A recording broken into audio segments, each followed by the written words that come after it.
Hello guys, this is Championmarx here for another PBR battle. Sorry I'm starting a little late into the battle on the first turn. I kind of forgot that I had to press the record button to actually record the battle, but anyway. This is a battle versus Allochnar. I hope I pronounced that right. Sorry if I did, but yeah, his link in the description.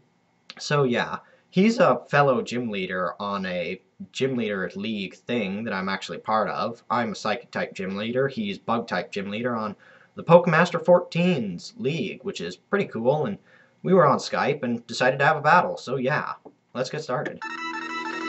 So yeah, he goes for U-turn with his banded Crobat. Even though he is banded, that's gonna do nothing to me.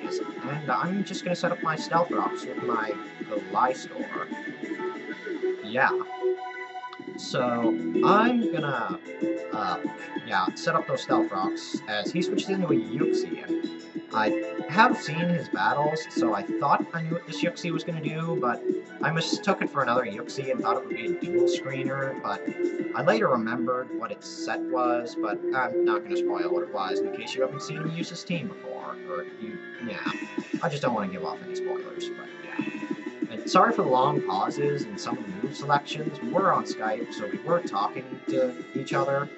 And yeah, I didn't have the necessity to edit this out. But anyway, yeah, I just speed this part up.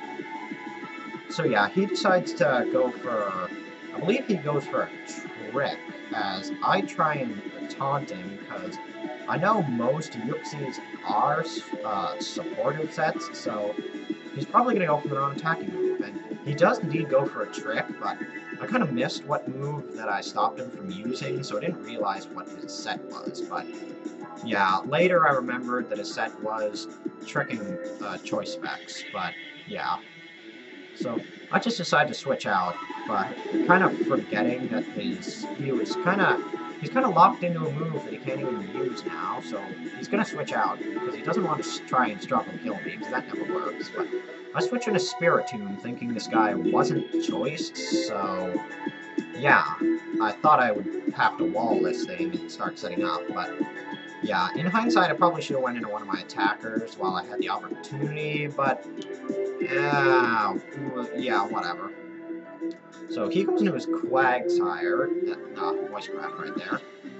Yeah, he goes into his Sire, the Quagsire, because, you know, creative nickname's creative, and it's shiny, so it's cool. And I'm gonna try and go for a Will-O-Wisp here, because if I remembered right, this thing was a physical attacker, but for some reason I thought it would be a sub-puncher, because I've seen one of those in a YouTube video, but that was the wrong Quagsire I was thinking of. This guy's Quagsire actually has Ice Punch, Dive, and another move that I don't want to spoil, because I was really surprised when I saw it, and something else I didn't get to see this battle. So yeah, now that he's burned and is underwater, I know I can just get a free Calm Mind off, because, yeah, he's just using Dive, which after a burn is going to do nothing, because Quagsire doesn't have the greatest physical attack, and I'm pretty sure he's not even designed to hit hard, so that does next to nothing, and I'm pretty sure Leftovers restores most of that damage. So yeah, this Quagsire is going to be able to do next to nothing to me, which is good, because this Quagsire can be a bother for some people. But yeah, I go for a Dark Pulse here, trying to get rid of his Quagsire, because, you know, having a Pokemon gone on his team is just going to make this a little bit easier, because he won't have as much to switch around with. And he goes for an Ice Punch, praying that he got the Freeze Hacks, but, you know, 10% chance, not the greatest hacks rate to rely on, and of course it does next to nothing, and I'm back at, I think, 1 point away from full HP as he gets burn damage. And right here, I go back to talk to him on Skype, so yeah, long pause between what we're doing, so I'm just going to speed this up a smidge. And I believe he switches into a Forretress here, I think, not entirely sure, as I go for a Dark Pulse in a mad attempt to try and get rid of his Quagsire for whatever reason.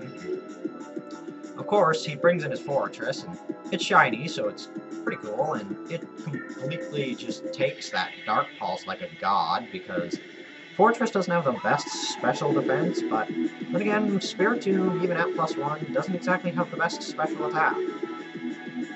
And he takes that pretty darn well, and I was kind of hoping here that I would be faster than his Fortress so I could get my Will-O-Wisp off, but sadly I'm not that lucky, and he's faster than me. So he gets a substitute off before I get my Will-O-Wisp off. Now, I was kind of expecting that he would use that substitute, but again, I thought he'd be faster. And if you haven't seen his Fortress set, you're probably wondering why he runs the substitute, but yeah, you'll see in a minute why he does.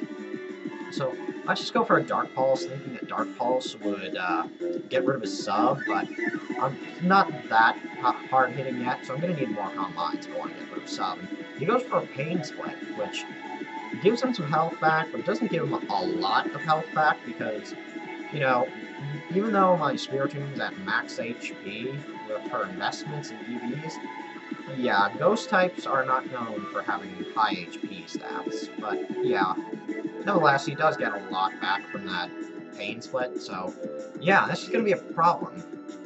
And the next big part of this battle is basically me trying to stall out his Fortress, but luckily I have pressure on Spiritomb because Gen 4 can't have any other abilities, so yeah, I can easily stall this guy out if it really wanted to.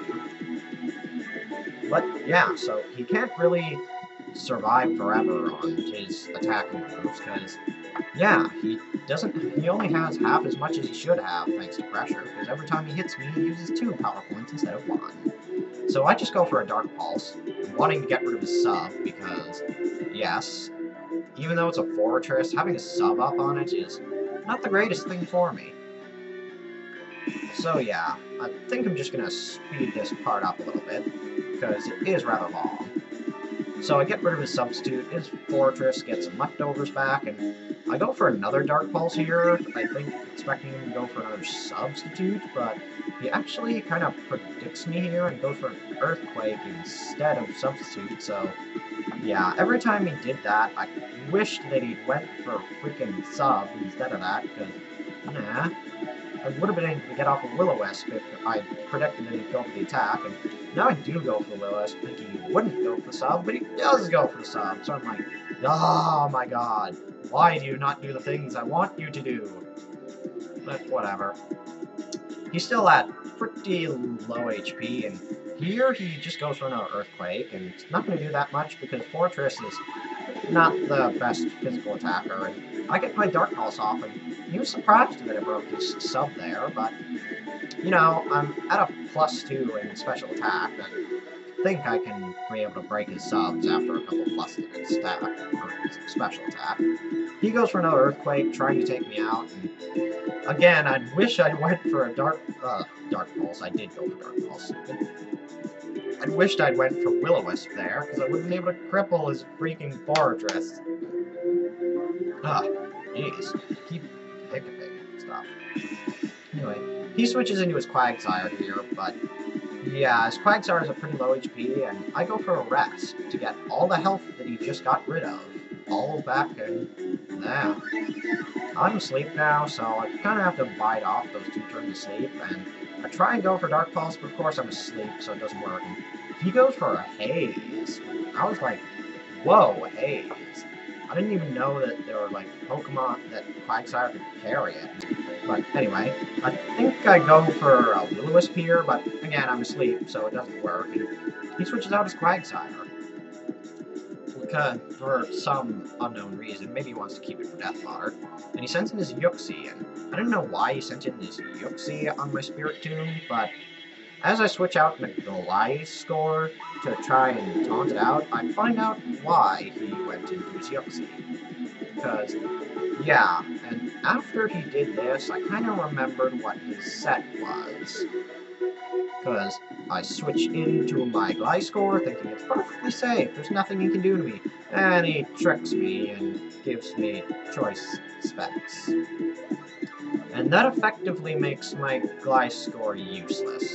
He steals my Yachiberry, which doesn't really help him all that much because, yeah, he's a Psychic type. He's not weak to Ice, so it's not going to help him. But anyway, whatever. Now his Yuxi is going to set up Stealth Rocks, I believe, and I go into my Snorlax because with him not having the choice specs, there's absolutely nothing that he can do to my Snorlax to cripple it or damage it at all. And he sets up his Stealth Rocks, and he's just... On Skype, he was just like, yes, I finally set up. This is going perfectly. Yeah, man, you're not winning just because you set up Stealth Rocks, but whatever. I just go for a Curse, because I want Curses, because, yes, I want to be able to do damage to things on his team, because Snorlax without a Curse, not that powerful. And he switches out his Yuxi, because he knows he can do nothing to me. And he switches in his Forretress. And he gets hurt by Stealth Rocks, because, you know, Stealth Rocks hurts everything. And I get my Curse up, so, you know, I get more attack. And defense, but, you know, its Forretress is probably not going to use an attack on my Forretress after a defense boost. And, yeah, I'm thinking he's going to go for a Substitute here, and maybe a Pain Split after that to try and get his health back, so yeah. Although I thought he was going to go for a Pain Split first, though he does go for a sub to get his HP even lower, so he'll get more back from Pain Split. And I use Fire Punch, and he was surprised that I had Fire Punch, but yeah, I do, because I like to be able to hit things that are Steel and Ghost types with Levitate, because Body Slam Earthquake is walled by Ghost types with Levitate, and Body Slam Crunch is walled by any Steel type.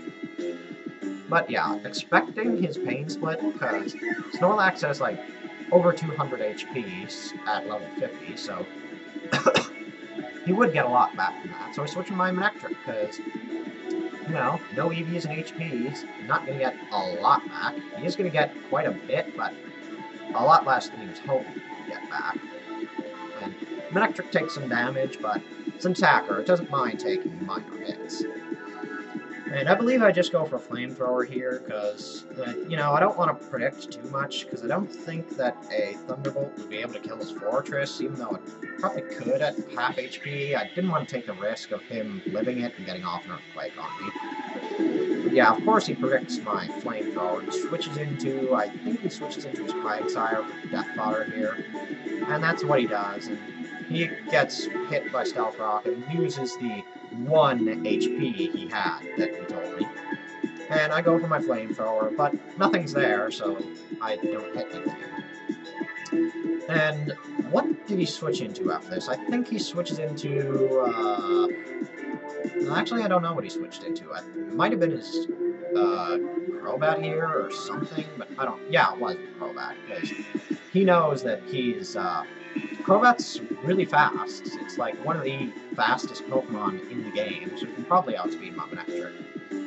But I just go into my Spiritomb knowing, even if he goes for a Brave Bird, his most powerful staff move, I'm still going to live it pretty well. And because Spiritomb does have somewhat high HP, he is going to take a lot of recoil from the Brave Bird he uses on me, but yeah. Anyway, he does go for the Brave Bird, probably predicting the switch. And it hits my Spiritomb really hard. Not going to be able to live another one of those, even if I wanted to. But yeah, I more or less sent in my Spiritomb for Death Fodder here. Though I did think it would take Brave Bird better, I knew it probably wouldn't be able to take too well from me. Especially because they're choice banded. And of course, he goes for the Brave Bird here, and completely annihilates my Spiritomb. But now he's at a low enough HP that I'm not really concerned about his Crobat anymore, because if he switches out, he'll be hit by Stealth Rocks and be in a range where I'll be able to kill him with my Selby's Sucker Punch. Which is always nice, because, you know, secure kill. But I go into my Heracross here, thinking that I should deal with it now and go for Stone Edge, because, yeah, whatever. It didn't take Stealth Rock damage yet, so it's still a big threat. I'm Scarfed, he's banded, so I will outspeed him. And I just go for the Stone Edge because, you know, it's the only move I have that's going to do significant damage to his Crobat. Because don't want to use Night Slash because that won't do enough. And I believe he predicts that and goes into his Fortress right here, I believe. Or did he go into his Rose Raid? I forget. Yeah, he does go into his Rose Raid, because he said he was Choice Scarf after this battle, though I thought he was Choice Specs. He said he was Choice Scarf, but yeah. And I get a crit on his Rose Raid, but he thought Grass resisted Rock for some reason, though that is an understandable mistake, because Grass does resist Ground. But yeah, whatever. He said that crit mattered a lot, but I say it didn't, because I probably would have been able to KO him anyway with that Stone Edge. And even if I didn't, I probably could have switched into something else to let him kill it off, or I probably could have switched into Snorlax to take the HP Fire that he said he had. But yeah, anyway, he brings in his Fortress here, and I'm thinking about switching out, but I do not want to let him get up a substitute, so I just go for another Stone Edge, even though I really don't trust Stone Edge's accuracy. It's the best move I had, and yeah, Stone Edge actually surprises me in this battle, because I don't miss it even once. So yeah, I go for Stone Edge, and leaves him at really low HP, and he goes for a Gyro Ball, which, even though Fortress is really slow, and I am Scarf, that doesn't do a lot. It does do a lot, but it doesn't do too much. So yeah, I just go for another Stone Edge, even though I was questioning whether it would hit. It actually does hit, which is amazing, because hitting Stone Edge 3 times in a row doesn't happen too often. Oh yeah, and that crit right there, that's the crit that was game-changing, because, you know, I totally wouldn't have been able to kill his Fortress without that crit.